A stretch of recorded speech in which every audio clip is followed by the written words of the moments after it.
모습에 난 반했어요. 우리 아빠보다 머리숱도 많고요. 우리 영아보다 키도 훨씬 크지요. 나는 예수님이 정말로 좋아요. 하루는 엄마가 사줬던 도시락, 그 안에 물고기와 보리떡이 있었죠. 한동무 아저씨가 내게로 다가와 예수님 배고도 드리라. 말했어요. 지가 못 보는 눈동자의 모든 것. 부드럽고 쫄깃쫄깃한 보리떡, 조금은 망설였지만 예수님께 드리니 5,000명이 먹고 남았어요. 어머나! 나는 예수님이 정말로 좋아요. 예수님이 정말 좋아. 멋지고 든든한 그 모습에 난 반했어요. 그 모습에 반했어요. 우리 엄마보다 훨씬 날씬하고요. 우리 누나보다 눈도 훨씬 크지요. 나는 예수님이 정말로 좋아요. 언젠가 예수님께 달려가서 안겼는데 눈동보 아저씨가 하지 말라고 혼냈죠. 그러자 예수님은 나를 다시 안으시며 이렇게 말씀하셨어요. 천국은 나와 같은 어린이의 마음을 가진 사람만이 들어갈 수 있다고. 그렇다면 나는 천국에서 예수님과 제일 친한 친구가 될래요. 와!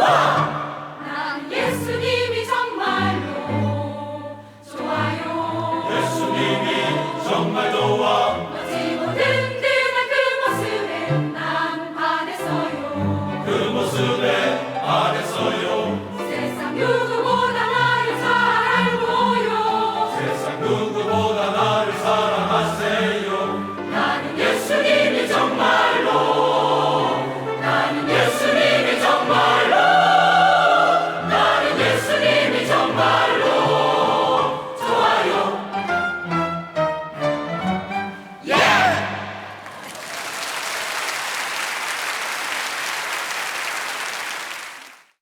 이 시간 주시는 하나님 말씀은 구약 성경 출애굽기 2장입니다. 출애굽기 2장 1절부터 10절까지 말씀을 같이 살펴보시겠습니다. 출애굽기 2장 1절부터 10절까지 말씀입니다. 우리 한 절씩 교독해서 같이 읽도록 하겠습니다. 출애굽기 2장 1절 제가 먼저 읽습니다. 레위 가족 중 한 사람이 가서 레위 여자에게 장가들어 그 여자가 임신하여 아들을 낳으니 그가 잘생긴 것을 보고 석 달 동안 그를 숨겼으나 더 숨길 수 없게 되매 그를 위하여 갈대 상자를 가져다가 역청과 나무 진을 칠하고 아기를 거기 담아 나일 강가 갈대 사이에 두고 그의 누이가 어떻게 되는지를 알려고 멀리 섰더니 바로의 딸이 목욕하러 나일 강으로 내려오고 시녀들은 나일 강가를 거닐 때에 그가 갈대 사이에 상자를 보고 시녀를 보내어 가져다가 열고 그 아기를 보니 아기가 우는지라 그가 그를 불쌍히 여겨 이르되 이는 히브리 사람의 아기로다. 그의 누이가 바로의 딸에게 이르되 내가 가서 당신을 위하여 히브리 여인 중에서 유모를 불러다가 이 아기에게 젖을 먹이게 하리이까. 바로의 딸이 그에게 이르되 가라 하매 그 소녀가 가서 그 아기의 어머니를 불러오니 바로의 딸이 그에게 이르되 이 아기를 데려다가 나를 위하여 젖을 먹이라. 내가 그 삭슬 주리라. 여인이 이 아기를 데려다가 젖을 먹이더니 그 아기가 자라매 바로의 딸에게로 데려가니 그가 그의 아들이 되니라. 그가 그의 이름을 모세라 하여 이르되 이는 내가 그를 물에서 건져내었음이라 건져냈음이라 하였더라. 아멘. 모든 부모님들이 다 그렇게 느끼고 계시겠지만 오늘 이 시대는 그 자녀 키우는 것이 참 어려운 시대입니다. 얼마나 이 자녀 키우는 게 어렵고 힘들면은 지금 우리나라는 전 세계적으로 그 임신율이 제일 낮은 나라 중에 한 나라라고 그런 보도를 접하고 있습니다. 우선 이 대학 입시라고 하는 이 괴물 앞에서 당사자인 그 아이들이나 또 그 아이를 키우는 부모나 할 것 없이 모두가 다 몸살을 앓고 있습니다. 그 작년에 방정환 재단, 한국 방정환 재단이라고 이제 우리 어린이들을 잘 섬기기 위해서 만든 재단 아닙니까? 그 재단에서 이제 전문 연구팀의 의뢰에서 뭘 조사했느냐 하니까 우리나라 어린이 청소년 행복 지수, 우리나라 어린이와 청소년들은 자기 그 주관적 행복 지수, 나는 어느 만큼 행복한가, 그러니까 이런 것들을 점검을 하는 그 조사를 했더니 참 불행하게도요, 우리나라 청소년과 어린이들의 주관적 행복 지수가 OECD 회원국가한테 꼴찌로 나왔습니다. 이게 처음 있는 결과가 아니고 이 조사를 2009년도에 맨 처음 실시를 했는데요, 2009년도부터 오늘에 이르기까지 이 조사를 해서 한 번도 꼴찌를 벗어나 본 적이 없다는 겁니다. 저는 그 기사를 보면서 참 이 나라 우리 기성세대 어른들이 또 이 사회가 우리 어린아이들과 청소년들에게 참 못된 짓 많이 하고 있구나. 그 아이들이 불행을 느끼는, 그 아이들이 그 행복하지 않은 이런 세상이 돼버린 것에 대해서 기성세대의 한 사람으로 참 부끄러움을 느낍니다. 이렇게 아이들이 자기 스스로가 나는 행복하지 않다, 그런 생각을 갖게 만드는 것도 참 미안한 일이고요. 이것보다 더 큰 문제는 뭐냐, 지금 우리나라에서 자라는 어린아이들과 청소년들의 이 가치관이 아주 혼미한 상태입니다. 최근에 그 스물이라는 제목의 영화가 개봉이 됐습니다. 우리 나이 드신 분들은 그 영화 별 관심이 없겠지만요, 그 청소년들과 젊은이들에게는 화제가 됐던 영화입니다. 왜냐하니까 거기 출연하는 그 배우들이 뭐 아이들 말로 아이돌, 모두가 다 좋아하는 그런 배우들이 대거 출연을 했기 때문에 그 영화가 나오기도 전부터 관심을 끌고 화제를 모았고 또 엄청나게 히트를 친 영화예요. 근데 우리 집에 그 큰아이가 어느 날 이제 그 영화를 보고 온 거예요. 얘가 영화를 보고 집으로 득달같이 달려와가지고 그 중학교 3학년짜리 자기 동생에게 막 신신당부하는 거예요. 막 눈물로 호소하더라고. 너 이 영화 절대 보면 안 된다. 너 절대 보면 안 된다. 누나 앞에 너 다짐해라. 그리고 또 저보고도 아빠 뭐 하세요? 이거 약속 받아내야 돼요. 그 영화 보면 안 돼요. 그래서 내가 속으로 쥐는 봐놓고 그 얘가 하는 변명이 뭐냐 하니까 예고편에서도 그런 게 전혀 없었고 그런 영화인 줄 꿈에도 몰랐는데 얘가 그 영화를 보고 크리스찬으로서 마음이 굉장히 심란했던 게 뭐냐 하면은요, 영화가 처음부터 끝까지 음담패설, 성적인 농담, 또 성적인 가치관을 혼란하게 만드는, 그래서 이 아이가 지 동생을 사랑하니까 이 중3짜리 아직 가치관도 형성 안 된 이 아이가 이런 영화를 보고 나면 너무 가치관에 혼란이 오겠다, 그런 생각이 드니까 막 매달려 사정을 하더라고요. 다행히 이제 그 중3짜리 그 아들이 이제 누나의 그 말을 듣고 이제 약속을 하더라고요. 그죠? 그거 잘 안 보겠다고. 그래서 이제 우리는 지금까지 얘가 안 본 걸로 그렇게 알고 있습니다.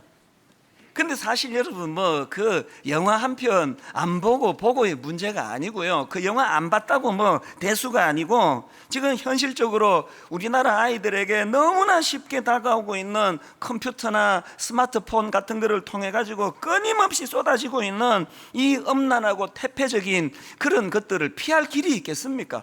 요즘에는 또 케이블 TV가 나오고 서로 경쟁이 되면서 이게 뭐 상상할 수 없는 음담패설, 이건 부끄러워가지고 이게 어느 정도 상식만 있어도 둘이 마주보고도 그런 이야기는 얼굴 뜨거워서 못할 이야기를 막 텔레비전에서 막 쏟아내는 걸 보면서 정말 나는 우리나라가 어떻게 되려고 이러는지 참 가슴이 아픈 거예요. 그러다가 보니까 여러분 최근에 보도된 그 통계 자료 다 들으셨을 텐데요, 최근에 우리나라 여성가족부와 통계청이 뭘 발표했느냐 하니까 2015년도 청소년 통계를 발표했는데 거기에 보니까요, 우리나라 청소년들 중에서 이 혼전 동거가 가능하다, 결혼 안 했지만 나 사랑하면은 동거 생활할 수 있다고 생각한다, 그렇게 응답한 학생들이 무려 56.8%였습니다. 이건요 우리 세대 같으면 이게 상상할 수 없는 결과 아닙니까? 물론 여러분, 우리가 다 약해서 알면서도 넘어지고 실족하고 죄 짓고, 그게 뭐 우리의 모든 연약한 인생의 모습이지만, 그러나 정답을 알고 있는 거하고 정답이 없는 거랑은 다른 이야기 아닙니까? 그래서 제가 이런 통계들을 보면서 왜 마음이 찹찹한가 하면은요, 저희 자녀 세대들이 기성세대가 됐을 때는 이제 엄청난 가정 붕괴 현상이 일어날 거예요. 지금도 일어나고 있지 않습니까? 유럽이 앞서서 보여줬고 미국이 앞서서 보여준 게, 이런 성적인 기준이 무너지고 나면 바로 찾아오는 게 가정 붕괴 아닙니까? 이제 미국 같은 데서는 뭐 유럽도 마찬가지고요, 한 남자와 한 여자가 가정을 이룬다, 이 도식이 깨진 건 뭐 오래전의 이야기 아닙니까? 저는 사실 기독교적인 관점으로 볼 때 기독교 국가라고 그렇게 시작했던 미국이, 또 유럽이 이렇게 성적인 타락을 전 세계에 퍼뜨리고 있는 걸 보면 정말 난 미워 죽겠어요, 진짜로. 왜 이렇게 오염된 것들을 전 세계에 지금 퍼뜨리고 있느냐고요. 거기에 지금 우리나라 아이들이 얼마나 노출이 돼가지고, 사실 여러분, 이 가치관이 바르게 서 있지 않으면 모든 게 다 흔들리는 거 아닙니까? 이런 상황이다가 보니까 지금 신앙교육 자체가 이게 너무 어려워요.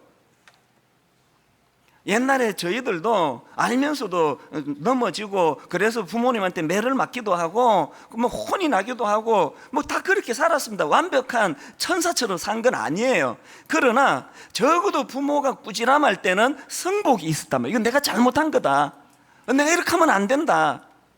요즘에는 자녀 교육 자체가 되지 않습니다.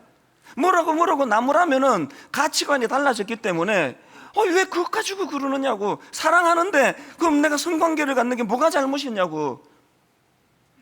내가 사랑해서 지금 동거생활을 하겠다는데 도대체 엄마는 한번 설명을 해보라고. 뭐가 잘못됐냐고. 이게 지금 우리나라에서 일어나고 있는 현실이에요. 그 아이들이 이렇게 가치관이 혼란스럽게 된 그 책임은 누가 져야 되는 겁니까?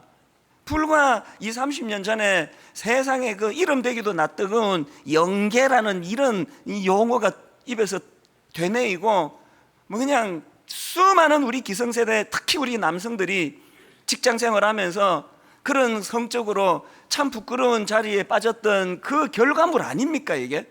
그리고 돈 되는 일이라면 이 아이들에게 유해한지 뭔지 상관없이 상상을 초월하는 그런 것들을 유포하는 이런 분위기가 아이들의 가치관을 다 바꾸어 놓은 거 아니냐고요. 이러다가 보니까 오늘 우리 시대가 이 신앙교육, 뭐 자녀교육, 이게 너무 어려운 시대가 되어버렸습니다. 이거 어떻게 하면 좋습니까? 이런 맥락에서 저는 여러분 가정의 달을 맞은 오늘, 또 우리 어린이 주일을 맞은 오늘, 저는 우리 부모님들에게 한 가지 제안을 드리려고 하는데요.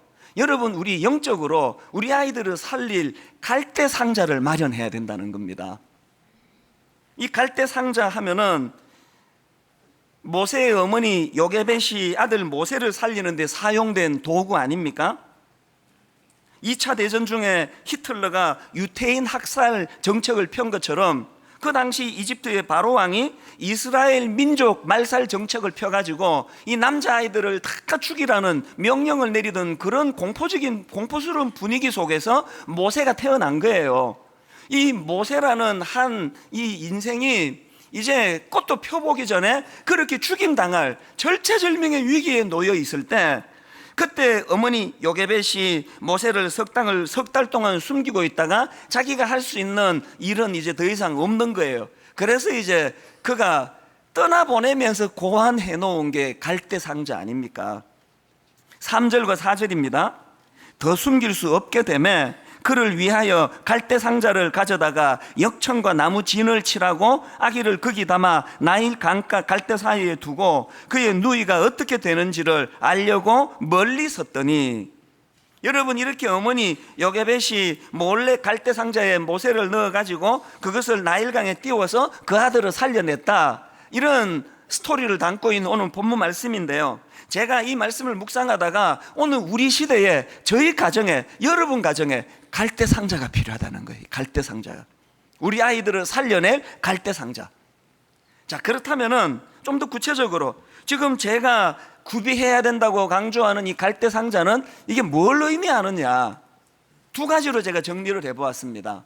여러분, 첫째로요, 우리가 구비해야 될 영적인 갈대 상자는 뭘 의미하느냐, 그것은 타락한 세상과의 격리를 의미하는 차원의 갈대 상자입니다. 3절을 다시 한번 보십시오.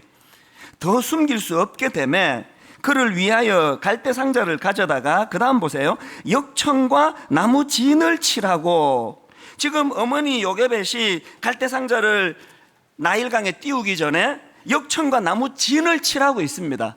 이건 뭘 의미할까요? 비록 목숨처럼 사랑하는 그 아들 나일강에다가 띄워 보내지만 격리를 말하는 거예요. 저는 이 모습을 보면서 성 어거스틴이 쓴 책 중에서 이 하나님의 도성, 이런 제목의 책이 있는데요, 그 책 제목이 생각이 났습니다. 그 책에서 어거스틴이 주장하는 게 뭐냐 하면은 이 세상에는 두 가지 도성, 다시 말해가지고 하나님의 도성과 세상의 도성, 인간의 도성이 공존한다는 겁니다. 그 책에서 이 두 도성의 특징을 어거스틴이 이렇게 설명합니다. 두 도성은 두 가지 종류의 사랑의 근거를 둔다. 지상의 도성은 하나님을 경멸하고 자기를 사랑하는 데 근거하고, 천상의 도성은 자기를 경멸하고 하나님을 사랑하는 데 근거한다. 어거스틴이 말하는 이 두 도성의 차이를 아시겠죠? 똑같은 이치로 오늘 우리 아이들이, 또 우리들이 발을 딛고 살아가는 도성은 이 세상의 도성이에요. 끊임없이 그런 엄난한 영화가 나오고 아이들의 가치관을 잠식시키려는 혼미한 것들을 조장하는 이 도성, 이 세상의 도성에 발을 딛고 살아가지만, 그러나 우리는 어디에 소속된 인생입니까? 우리는 이 세상 도성에 소속된 존재가 아니고 하나님에게 소속된, 하나님의 도성에 소속된 존재라는 거예요. 우리가 영적으로 갈대 상자를 마련한다는 건 뭘 의미하겠습니까? 자녀들에게 어릴 때부터 가르쳐야 되는 게 이거예요. 네가 비록 육신은 이 땅에 발을 딛고 살아가지만 너는 이 세상에 속한 자가 아니야. 너는 하나님이 다스리시는 하나님의 나라, 하나님의 영역에 속한 존재야. 이 교육이 필요한 거예요. 이 다음 주 월요일인데요, 우리나라는 매년 5월 셋째 주 월요일 날을 성년의 날로 지킵니다. 이게 참 좋은 것 같아요. 저는 이 성년의 날이요, 제 개인적으로 생각할 때는 이게 그 인생의 생일보다 중요하다고 생각합니다. 하나이가 이 땅에 태어났지만 지금까지는 준비 기간이에요. 미성년. 그래가지고 보호자에 의해서 도와주지 않으면 제대로 설 수 없는 존재로 지금까지 살다가 이제 어떻게 됩니까? 온전한 한인격체로 누구의 도움도 없이 인격적으로, 육신적으로, 영적으로 온전히 서게 되는 날, 이게 얼마나 의미가 있냐고요. 그런데 여러분, 이 타락한 이 시대는요, 이 성년의 날이 얼마나 변질이 됐는지, 이게 무려 7년 전 2008년 5월 19일에 난 신문 기사인데요, 성년의 날과 관련한 그 기사를 한번 들어보시기 바랍니다. 성년의 날이 육체적인 성인식을 치르는 날로 인식하는 추세가 거세게 확산되고 있다.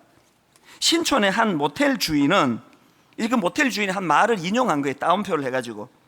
월요일은 원래 손님 없는 날인데 성년의 날만큼은 문의 전화가 빗발친다.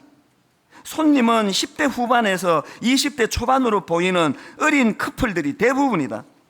성년의 날 당일에는 오후부터 새벽까지 전 객실이 풀로 돌아갈 것 같다고 말했다. 이외에 종로, 강남역 등 젊은이들이 몰리는 거리의 유명 모텔들도 대실 단위 예약이 폭발적으로 증가하고 있다.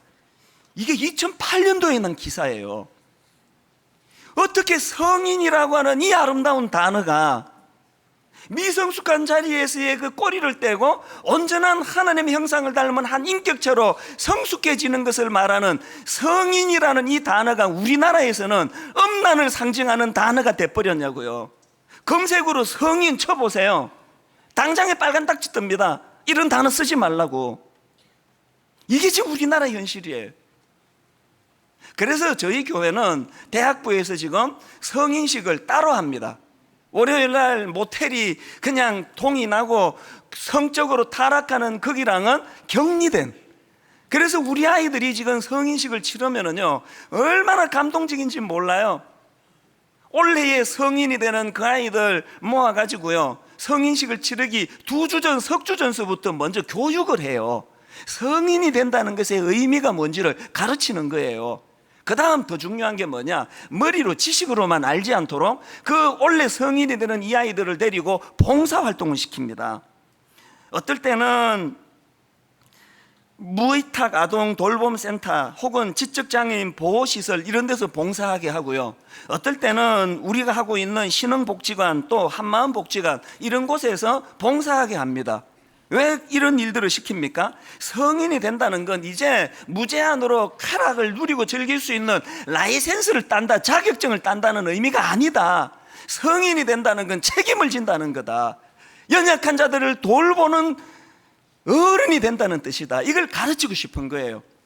그렇게 2석주 훈련 기간이 끝나고 나면은 이제 성인식 벌어지는 당일날 얼마나 감동이 되는지 몰라요. 부모님들을 다 초청을 해가지고요, 이 미성숙한 저희들을 지금까지 길러주신 은혜 감사합니다. 세조식을 해요. 세족식. 부모님 발을 씻겨드리고, 부모님은 자녀들 발을 씻겨드리고, 그 현장에 제가 설교를 하려고 가 보면은 참 눈시울이 붉어져요. 이게 제가 말씀드리는 갈대상자예요. 갈대상자. 똑같이 이 땅에 몸을 발을 담그고 살아가지만 이 세상이 추구하는 방식과는 다른 우리들의 추구하는 방식, 이걸 가르치는 게 이게 갈대상자라는 것입니다. 저는 분당 우리 교회가 이 젊은이들을 살리는 갈대상자 교회가 되기를 바랍니다. 여러분 모든 가정들이 그 아이들에게 안전하게 여러분을, 그 아이들을 보호하는 갈대상자 같은 가정이 되기를 바랍니다. 그런가 하면 두 번째로 우리가 마련해야 될 갈대상자, 이 의미가 뭐냐, 그것은요 믿음으로 은혜를 구하는 상징적인 도구로서의 갈대상자를 말씀드리는 겁니다. 여러분 출애굽기 2장 3절을 한번 보십시오. 더 숨길 수 없게 되매 그를 위하여 갈대상자를 가져다가 역청과 나무 진을 칠하고 아기를 거기 담아 나일 강가 갈대 사이에 두고. 참 흥미로운 게 뭐냐면은 여러분 여기 나오는 갈대상자 할 때 이 상자가 원어로 보면은 테바라는 단어인데요, 이 테바라는 단어가 어디에 또 나오느냐, 노아의 홍수 때 하나님이 명하셔서 노아가 만들었던 방주, 이게 테바예요. 왜 이게 흥미로우냐, 이 테바가 노아가 만든 그 어마어마한 규모의 방주하고 조그마한 아기가 남겨져 있던 갈대상자하고 규모는 다르지만 같은 특징을 가지고 있는 거예요. 자, 여러분 창세기 6장 14절을 보십시오. 너는 고페르 나무로 너를 위하여 방주를 만들되, 이 테바입니다. 그 안에 칸들을 막고, 그 다음 보세요, 역청을 그 안팎에 칠하라. 이 지금 갈대상자랑 같은 원리를 하나님 명하시는 거 아닙니까? 이 갈대상자와 노아가 만든 방주에 또 다른 결정적인 공통점이 하나 있는데요, 둘 다 방향을 조절하는 키가 없습니다. 그래서 여러분 창세기 7장 18절에 이 방주를 보십시오. 물이 더 많아져 땅에 넘침에 방주가 물 위에 떠다녔으며, 여러분 어떤 연상이 머릿속에 그려지나요? 노아가 지금 자기의 머리를 동원하고 지식을 동원해서 키를 가지고 배를 왼편으로 돌려야 우리가 산다, 혹은 오른편으로 돌려야 우리가 산다, 이런 몸부림이 하나도 없는 상태예요. 방주가 물 위에 떠다녔으며, 이게 겉으로 보여지는 양상으로는 무기력하기 짝이 없는 노아와 배 안에 들어있는 사람들의 모습이고요, 영적으로 볼 때 온전히 키를 하나님께 맡겨드리며 무기력한 자기들이 노력해서 유지되는 방주가 아니라 하나님께 내어 맡기는 모습을 묘사하고 있는 구절 아닙니까? 이건 갈대상자를 띄우는 요게벳도 마찬가지예요. 여러분 요게벳이 갈대상자를 만들어 모세를 넣어 띄우는 거는 그건 요게벳의 어떤 능력이 아니에요. 이것 말고는 아무것도 할 수 없는 무기력함에서 나온 게 갈대상자 아닙니까? 뭘 합니까 그 어머니 요게벳이 모세를 살리는 일에. 그런데 여러분 놀랍게도요, 이렇게 무기력한 것처럼 보여지는 갈대 상자를 띄웠던 요게벳을, 이거 신약으로 와가지고 신약 성경이 이런 요게벳의 행동을 어떻게 평가하느냐. 자, 히브리서 11장 23절을 보십시오. 믿음으로 모세가 났을 때에 그 부모가 아름다운 아이임을 보고 석 달 동안 숨겨 왕의 명령을 무서워하지 아니하였으며, 저는 이 말씀이 너무 중요하다고 생각합니다. 오늘 이 시대에요, 뭐 목사 가정이고 장로 가정이고 떠나가지고 자녀 교육은 다 어려워요. 저는 제 아내를 보면서요, 보직이 말이에요. 우리 집 사람은 딸랑 3명의 영혼을 돌보는, 우리 집 3명을 돌보는 보직을 맡았고, 저는 2만 명이 넘는 성도들을 섬기는 보직을 맡았습니다. 그래가지고 이거 뭐 맨날 나만 손해보는 것 같은데요, 널널하게 뭐 새 돌보고 있는데 나는 지금 2만 명을 상대해야 되는데, 근데 이건 어디까지나 표면적인 껍데기일 뿐이고요, 보직으로 치면 제 아내가 훨씬 어려운 것 같아요. 새 아이를 돌보는 이 일이, 이게 얼마나 이게 고통에 가까운 일이더라고요. 모든 가정이 다 그렇듯이요. 다 무기력해요. 누가 자녀 교육에 자신합니까?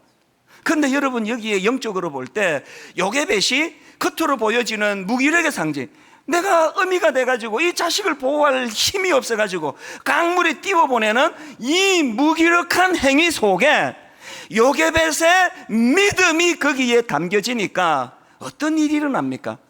하나님의 능력이 나타나는 거예요. 우리 다 알고 있는 내용 아닙니까? 그렇게 모세를 나일강에 띄우고 있는데 바로의 딸 공주가 그 나일강에 목욕하러 왔다가 그 상자를 본 거예요. 여러분, 상식적인 선에서 생각하면 그 모세의 죽음은, 모세의 인생은 그 끝난 거예요. 공주 입장에서 자기 아버지가 경계하는 히브리 민족이 중흥하는, 번성하는 것을 경계하고 있는 상황인데, 아버지가 명령을 내려 조치를 취한 걸 어기고 갈대 상자에 생명을, 히브리 아기를 넣어가지고 띄운 걸 공주가 발견했으니 모세는 죽은 목숨 아닙니까? 그런데 결과는 여러분 어떻게 됐습니까? 6절을 한번 보십시오. 열고 그 아기를 보니 아기가 우는지라. 그 다음 보세요. 그가 그를 불쌍히 여겨 이르되 이는 히브리 사람의 아기로다. 어머니 요게벳이 자기 배 아파 낳은 자식이지만 이 아이를 자기 힘으로는 돌볼 수가 없어 무기력함의 상징 갈대 상자에다 띄우되, 거기에 내가 절박하게 이 아이를 위하여 갈대 상자를 띄울 때 우리 하나님은 이 아이에게 은혜를 베풀어 주셔서, 내 이 행위에 은혜를 베풀어 주셔서 긍휼하심의 은혜가 나타날 것이다. 믿음에 더 씌워 이 아이를 띄웠더니 하나님의 은혜가 어떻게 나타납니까? 공주의 마음을 그거를 보고 분노하고 죽여버려라라는 감정으로 나타나지 않고 그 아기를 불쌍히 여기는 마음으로 나타나더라는 거예요. 제가 목회를 해보니까요, 목회는 자기 실력으로 하는 게 아니에요. 죄성을 가진 담임 목사가 또 다른 죄성을 가진 수많은 성도들과 부대껴 사는 것 자체가, 이 목회에 이게 성공이란 건 없어요. 우리의 죄성은요, 상대방의 조그마한 실수와 잘못을 용납할 수 있는 힘이 없는 존재 아닙니까? 여러분, 제가 오늘이라도 무슨 실수를 하고 뭘 잘못할 때 저를 용서해 주실 분이 몇 분이나 되시느냐고요.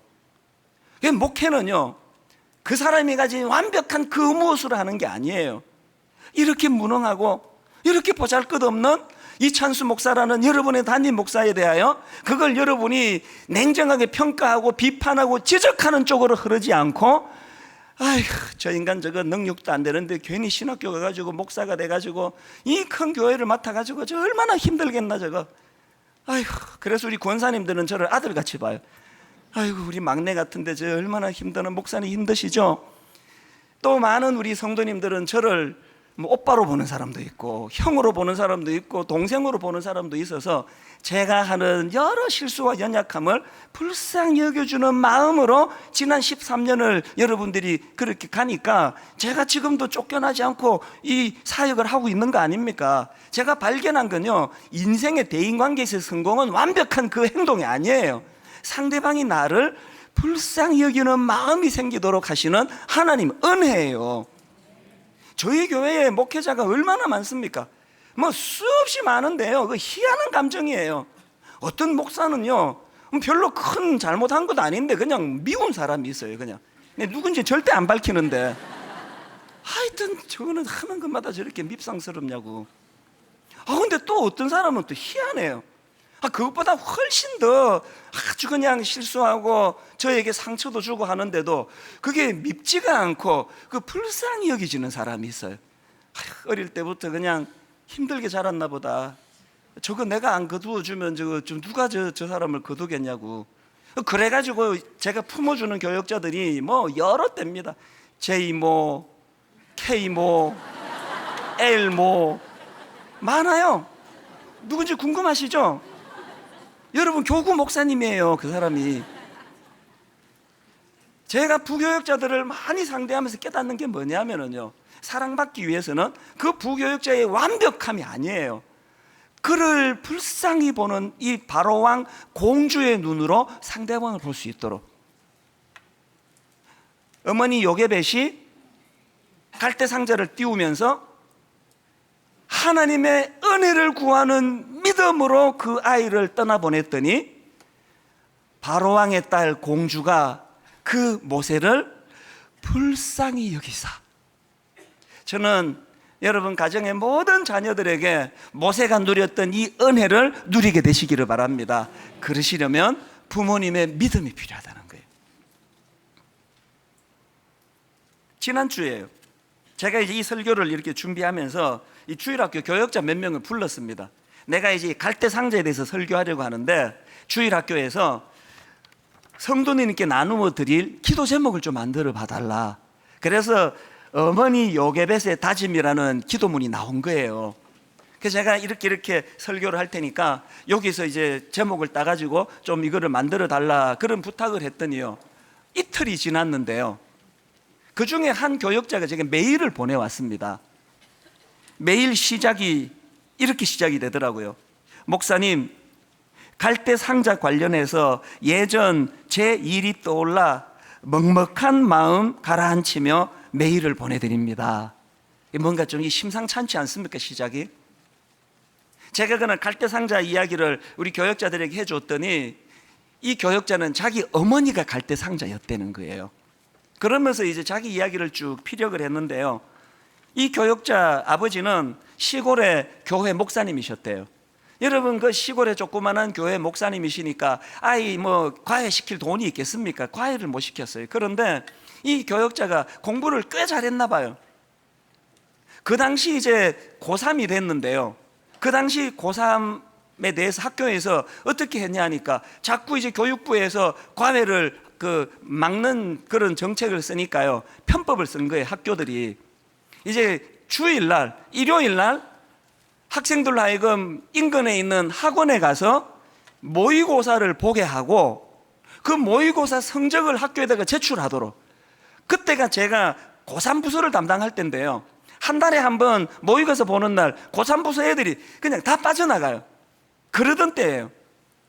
근데 이 교역자 아버지가 목사님인데 그 주일날, 일요일날 그 시험 보러 간다는데 허락하겠습니까? 못 간다, 너는 못 간다 그러니까요, 이 교역자가 거짓말을 한 거예요. 인근 교회 행사에 자기가 도와주러 간다고. 그렇게 거짓말을 해서 시험 보러 갔어요. 이런 종도 회개하고 주의 종이 될 수 있다는 거 은혜 아닙니까? 그래가지고 이제 부모 몰래 시시 모의고사를 보러 간 거예요. 근데 여러분 이게 참 이상한 게요, 이렇게 몰래 시험 보면은 이게 또 항상 성적이 대박이에요. 성적이 막 엄청나게 잘 나온 거예요. 한 몇 주 지나서 이제 집에를 갔더니요, 자기 어머니 손에 종이 2개가 들려 있더래요. 하나는 그때 본 모의고사 성적, 학원에서 보내준 모의고사 성적표. 또 한 종이가 뭐냐, 그 학교가 부모님에게 보낸 편지가 들려 있더래요. 이 학생이 성적이 굉장히 잘 나왔는데 이 아이를 키우고 싶다. 그래서 학원비 안 받고 전액 장학금을 줘서 이제 일요일 날 과외를 시켜주고 싶다고 온 거예요.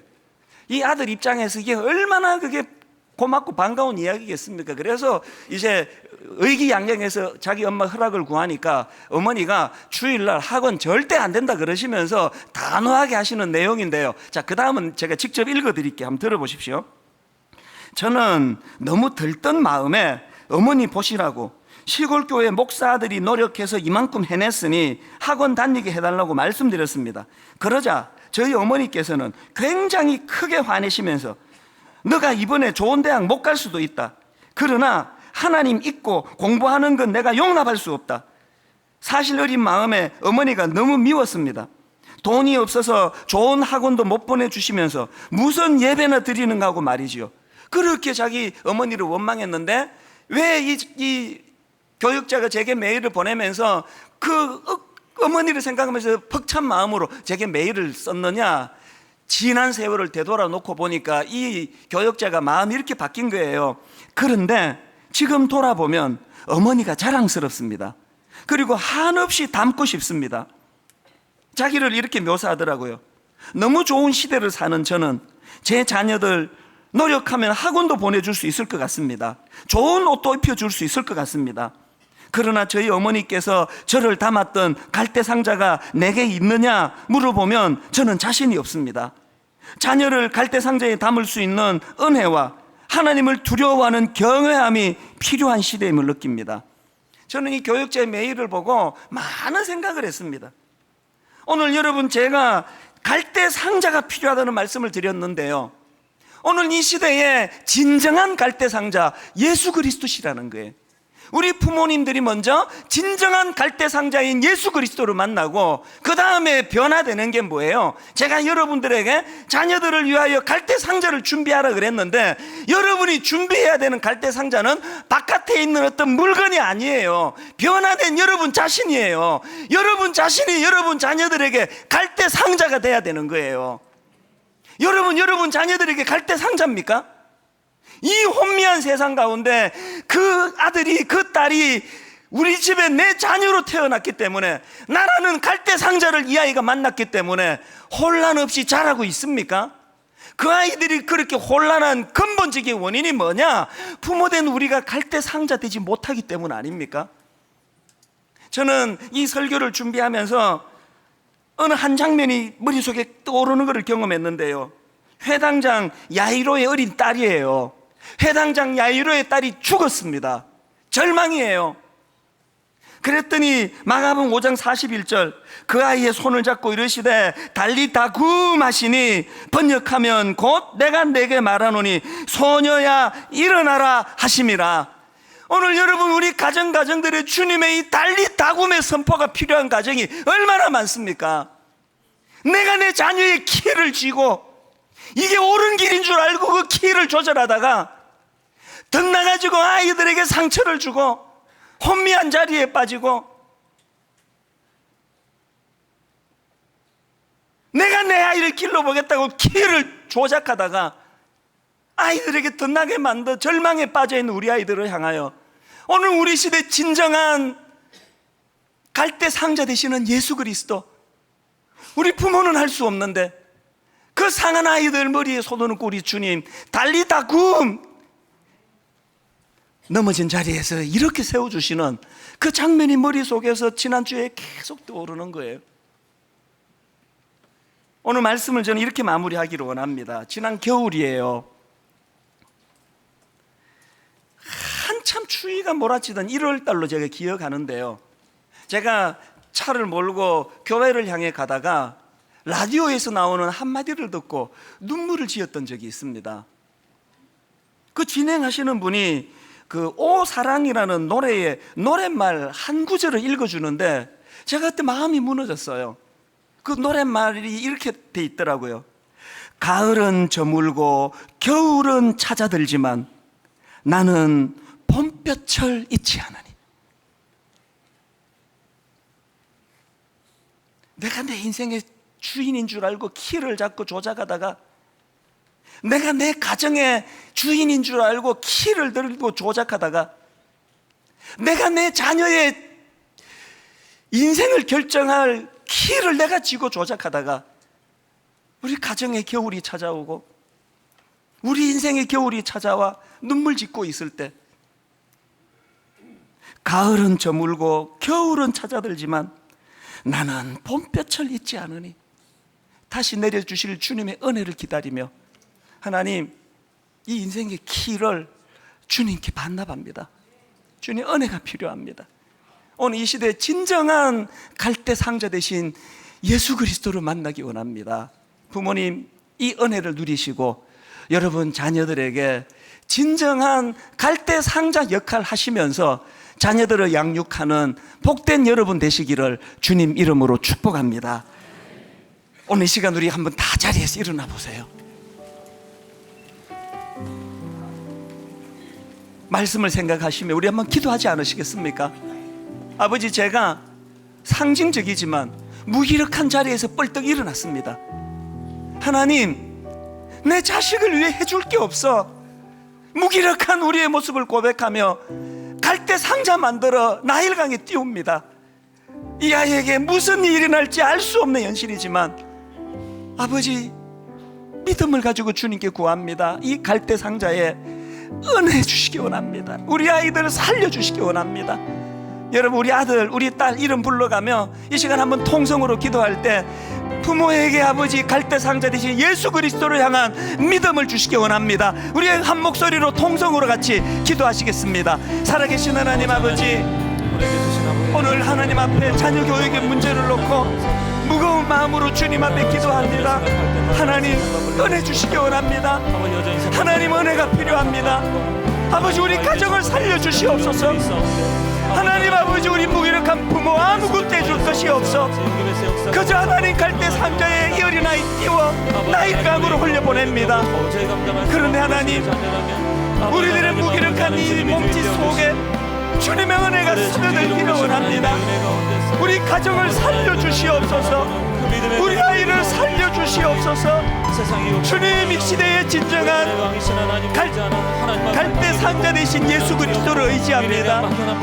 그 주님을 바라보고 달려나가오니 주님, 은혜 주시기 원합니다. 하나님, 은혜 주시옵소서. 아버지 하나님, 세상의 방식이 어떠할지라도 아버지 오늘도 주께서 주시는 그 믿음의 방식대로 우리가 살아. 우리 자녀들 이름 불러가며 기도하실 분 계속 기도하시고 주님 앞에 이렇게 눈물로 노래합니다.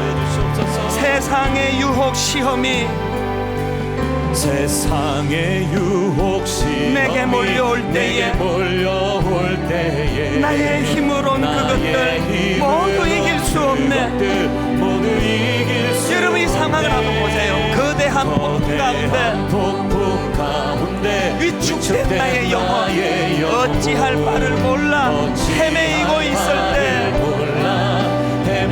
은혜가 필요합니다. 주님의 은혜를 붙잡습니다. 주를 찬양,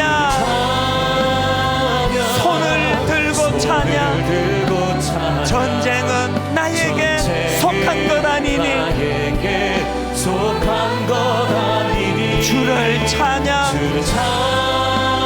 손을 들고 찬양. 전쟁은 하나님께 속한 것이니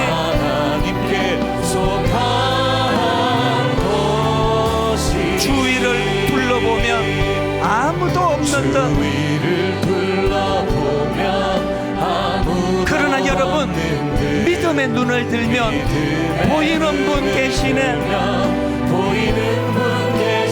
지금도 내 안에서 역사하고 계시는, 여러분 선포하십시오. 사망과 어둠의 권세 물리치신 예수님, 주를 찬양, 손을 들고 찬양. 전쟁은 나에게 속한 것 아니니 주를 찬양, 손을 들고 찬양. 전쟁은 하나님께 속한 것이니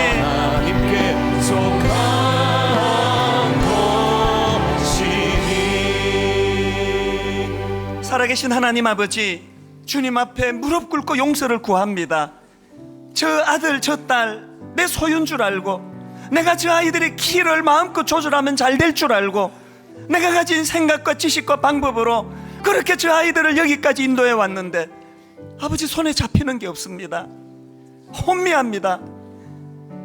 어디서부터 아버지 교정을 하고 어디서부터 새롭게 시작해야 될지 막막한 마음을 가지고 주님 앞에 기도합니다. 요게벳이 절체절명의 생명의 위협을 느끼는 아들 모세를 위해 해줄 것이 아무것도 없어.